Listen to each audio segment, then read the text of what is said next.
Donc là, j'avais le lot de pierres que j'ai mis en scène. Donc c'était un lot de pierres d'émeraude qui était de même qualité avec des tailles différentes.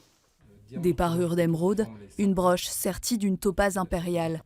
Tous ces bijoux de haute joaillerie ont été conçus par William Morand. Il les imagine, les croque puis les dessine dans les moindres détails. Des dessins qu'il crée sur commande, mais pas seulement. Parfois, j'ai plutôt feuille blanche.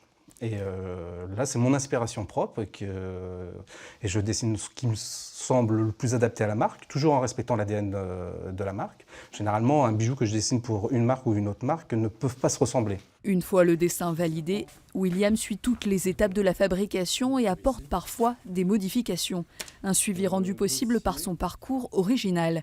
Formé en ébénisterie et diplômé en design industriel, il a d'abord créé des meubles incrustés de pierre et est finalement resté place Vendôme. À l'époque, j'ai travaillé pour différentes maisons en tant que salarié. J'ai appris mon métier comme ça parce que je n'avais pas de connaissances toutes particulières. Au début de ma carrière, j'ai appris à vendre des pierres, j'ai appris à connaître les pierres, j'ai appris le dessin. Parce que lorsque je dessinais les meubles, c'était du graphisme à grande échelle. Il a fallu que j'apprenne à dessiner petit. Avec 20 ans d'expérience, William est devenu entre autres directeur artistique de Versace.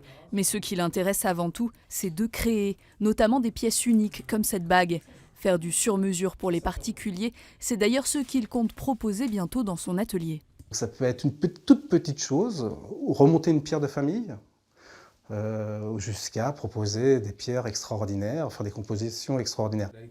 En attendant, William a des projets plein la tête. Il a dessiné ses cadrans de montres et planches sur un modèle en hommage à la cathédrale de Chartres.